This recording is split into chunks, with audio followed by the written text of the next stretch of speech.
Hello, I'm Pete Cantu, Mayor of Plainsboro Township, and I want to welcome you to Eye on Plainsboro. Today is kind of a unique session in that we're going to be doing it in two parts.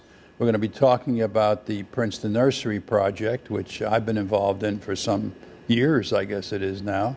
And I'm going to be talking about some of the history with regard to our relationship with Princeton University, and particularly with the Princeton Forestall development that's taken place. And then in following me, we're going to have there'll be a conversation with our planning director and Les Varga and Ed Yates, who's our township committee person and also liaison for community development in Plainsboro, and also has sat on the planning board for a number of years. So I'm delighted today that part of the conversation in both segments is to welcome Kurt Emick, who's the director of real estate for Princeton University and somebody that I've known for a number of years. So Kurt, welcome to Eye on Plainsboro. Thank you, Mayor. It's an honor to be here. And that relationship, our relationship goes back at least 20 years. So we've known each other for a long time. And Plainsboro is a second home to me. And that's good to hear. Honor to be here. And we feel similarly. I've been involved, I've been on the township committee, as I tell people, 46 years. And I can't remember a time when I wasn't involved in something to do with Princeton University and particularly the Forestall Center. So I'm delighted to have you here today. Maybe you could talk a little bit about that relationship that's existed over those years and its importance to Princeton. Sure, it'd be an honor to. Princeton Forestall Center is Princeton University's corporate office and research complex. It's roughly 2,200 acres of Plainsboro Township. There was a small piece as well in South Brunswick Township, but predominantly most of it is in Plainsboro Township. It makes up about 20% of the landmass of Plainsboro Township. The idea of Forestall Center, it's the university's corporate office and research complex. It was initiated by the trustees in the mid-70s, 1974 to be exact. It's been a long partnership with Plainsboro, almost all of those 45 years that you've held term, in Plainsboro Township. The relationship is really important. It's built on a foundation of respect and trust, and Forestall Center today is over 10 million square feet of development, and there are a host of companies within it. Its borders are essentially the Northeast Corridor to the east, Lake Carnegie to the west, the hospital to the south, and Ridge Road to the north. And I believe what we've been able to achieve together, the university had brought long-range planning and patience and resources to the Forestall Center. And I can say from my standpoint of what I've seen in our 20 years together, Plainsboro has supported that vision and brought together leadership to stick with each other in a true partnership together. And it's been a resounding success. Forestall Center is a poster child for what is called a university-affiliated research park. And when it was inceptualized through the 70s and 80s, it was many folks came out to look at how it was achieved between Boston and Washington, that we were the poster child for success to create this university-affiliated research park. I think that some of the things you said certainly ring a bell with me. As I say, I go back some over 40 years in the relationship. And when you folks came to Plainsboro and talked about the development of the Forestall Center, you spoke about not just doing it for economic purposes, but looking to foster a good sense of planning. Now, obviously, municipal officials always kind of look skeptically at those promises, but I have to say that you've been true to that mission. Thank you. Frankly, it's benefited. We hope it's benefited you, and I think it has. But it's also been a tremendous benefit to Plainsboro.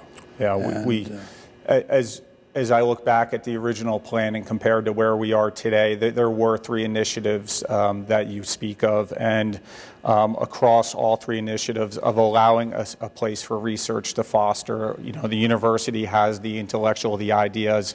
Today, the lands are incredibly important for the university's research. We still have Forestall Campus, which is 277 acres within Forestall Center. That's where the Princeton Plasma Physics Lab is located, Department of Energy National Laboratory laboratory facility working on fusion research, as well as the university has mechanical aerospace engineering research out on Forrestal campus. So from a research standpoint, mission critical still today, even though the university had purchased the land in the 50s. From a land planning perspective, all the ecological areas that of the original plan had been protected as they are today. The woodlands that were there when we started Forrestal Center and built out 10 million square feet of mixed-use commercial development is still there. It's very pronounced. No, we appreciate that commitment and the continued commitment to good planning that's taken place. We're here today to talk about a new piece of this, and the new piece of it is the separation of about 109 acres from the Forrestal Center itself and treating it specifically for a mixed-use development. Correct. And maybe you want to talk a little bit about that and what's contained in that development. Let me take a half step back. The Nurseries project, the 109 acres in Plainsboro Township, is again a part of Forrestal Center, a part of the 1,600 acres that are contained within Plainsboro Township, and had previously been zoned a straight office. And office use has changed tremendously over the decades, and how corporations decide to locate themselves into communities and the amenities and the attributes that come along with it. We were beginning to see some headwinds against how corporations were moving and making decisions of where they were going to locate. And we do view the Nurseries as the last quadrant of Forrestal Center remaining as a blank canvas, and it's very important that as the 1999 GDP was expiring, that we gave it a fresh look and a new set of eyes from a standpoint, how can the Nurseries continue to support Forrestal Center and keep Forrestal Center sustainable from a standpoint of its vibrancy, that the corporations, there are over 200 corporations within Forrestal Center, as well as over 15,000 pre-pandemic employees that come into Plainsboro on a daily basis.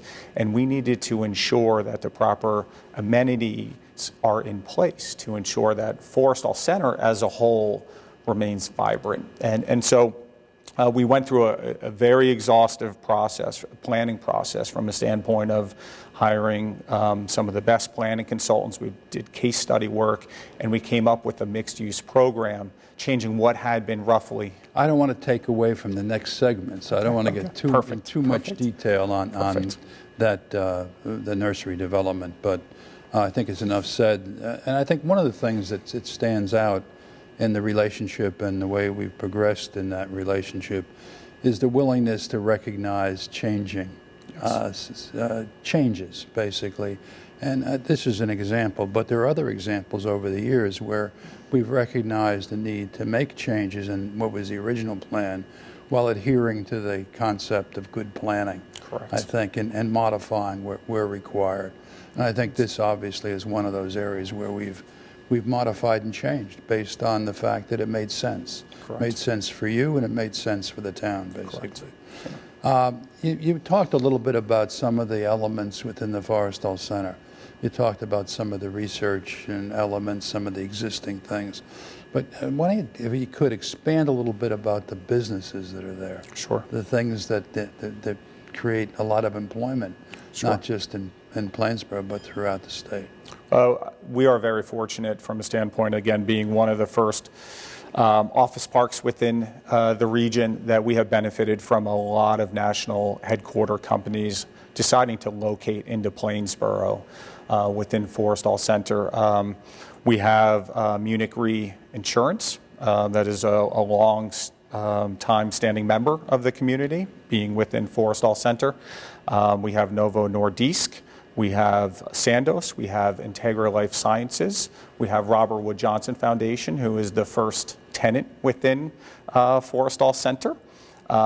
So for the most part, it's professional type tenancies, pharmaceutical, life sciences. We are beginning to see the shift towards life science tenants. We have GenMab, who recently located to 777 Scudder's Mill Road, along with Croda, which is the former Bristol Myers Squibb location. So it's on its second life, so to speak, as well as Merrill Lynch had been at 800 Scudder's Mill Road, and Novo had decided to reoccupy that facility. So Forrestal Center is maturing, and it is going through a second life. And again, it's important that we ensure that Forrestal is sustainable and vibrant, so that companies decide to continue to relocate here.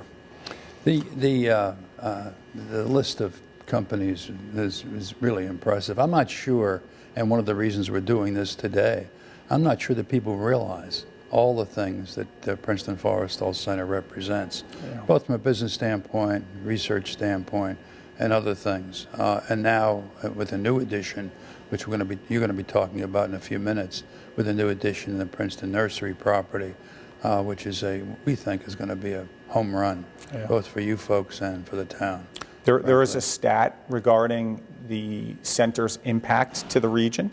At one point, we had an economic impact analysis that was performed of all those jobs, all those companies located here within the community.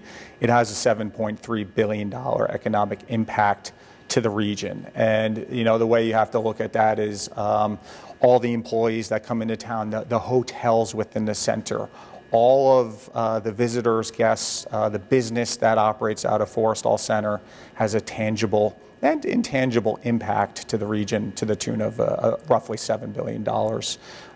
And the center itself, from a commercial ratable base, has a very strong commercial ratable base. And it's very important that, from our perspective, the management of the center, that we ensure that again, it remains. As you know, that's been a focus of my attention over the years, and but it's not the single focus. I mean, you folks are, you point out how many billion? $3 billion.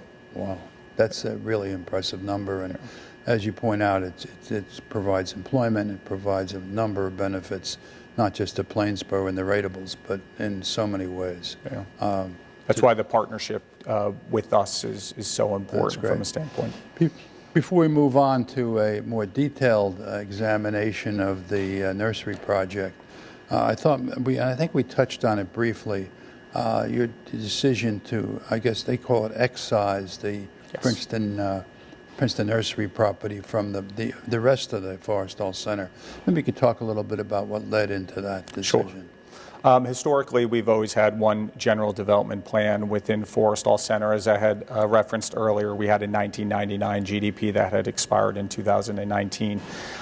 It's heavy in planning from a standpoint. It's under one zone, and as we had the GDP, what happens in one part of the center vibrates through and impacts the other part of the center.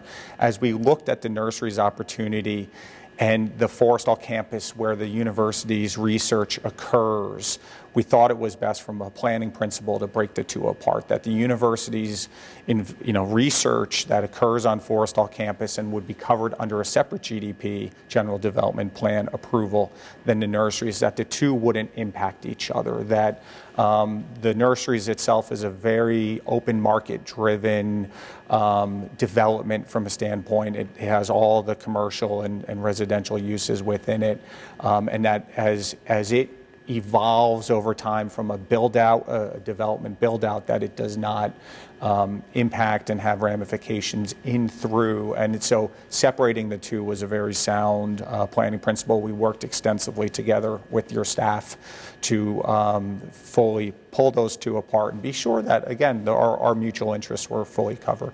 No, I appreciate that, and we appreciate the working relationship. Not just the working relationship on this project, but one that spans so many years. It's been a great relationship, and it's a great benefit to Plainsboro, and I hope to the university as well. Thank you. We're going to now move into the second portion of this discussion. I'm going to excuse myself, and we're going to welcome Les Varga, our planning director from Plainsboro, and Ed Yates, who's a township committee person, sits on our planning board, as well as acts as liaison for community development. and they're going to be discussing in more detail what we consider a very exciting project for Plainsboro, the Princeton Nursery project. So, Kurt, as always, thank you for joining me today, and now we'll move on to the second segment. Hello, and welcome to the second session of this Eye on Plainsboro.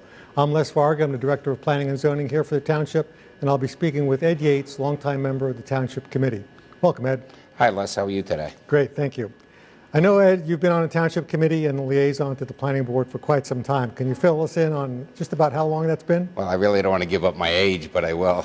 This is my 24th year on the Township Committee and also liaison to the Planning and Zoning. So I've been here quite a while.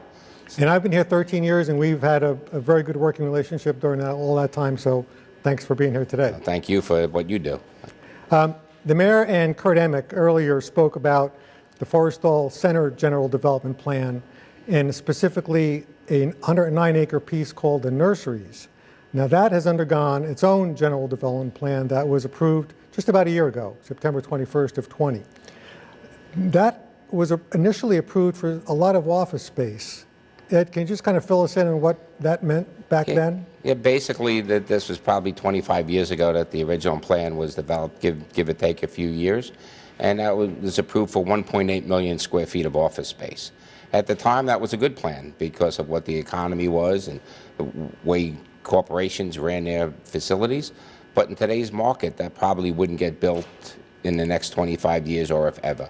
What we've seen lately is corporations downsizing their office complexes. We've had several companies come in to redesign their parking lots because they were putting more employees in the same physical square foot area.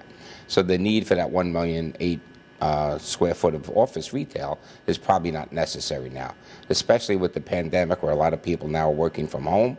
That even makes the situation even worse.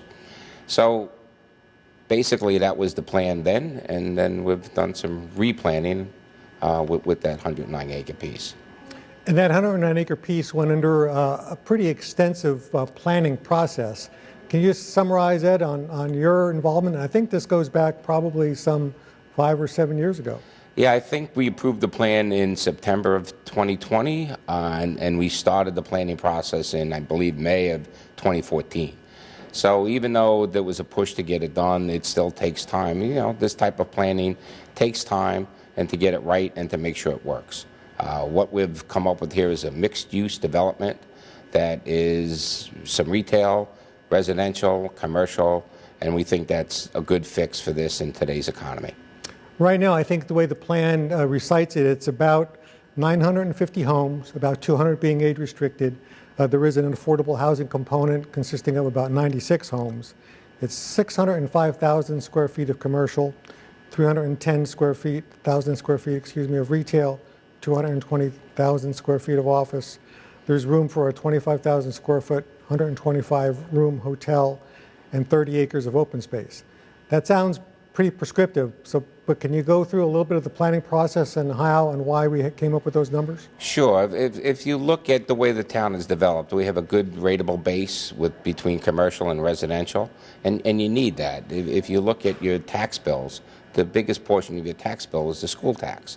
It costs the school board somewhere between $11,000 and $12,000 to educate a student. So if you have 2 or 3 students, or 2 or 3 children, that's a $30,000 to $36,000 bill to educate those students. Obviously, your real estate taxes are not that high, so it has to come from somewhere else, and it comes from retail, it comes from industrial, it comes from commercial. So we look for that mix, and we think we have developed that mix in the Nurseries project between the residential, the retail, the commercial. There will be an impact on schools. There will be children there, but we don't think it's going to be a tremendous impact. We think that'll be more of starter homes for young couples to come in, and then age-restricted homes where there won't be children involved. So we think it will definitely have an impact on the schools, but it won't be a tremendous impact, and it won't be like it was 40 years ago when a developer would come in with a tract of land and just put up house after house after house and have tremendous impacts on the school. This, fortunately, took some great planning. Princeton University was involved. township was involved, or our professionals were involved, and it took 4 or 5 years to get this going, and then it took a 2-year process to get through the development plan approved through the planning process. So we're very happy with this plan. We think it works. It's important.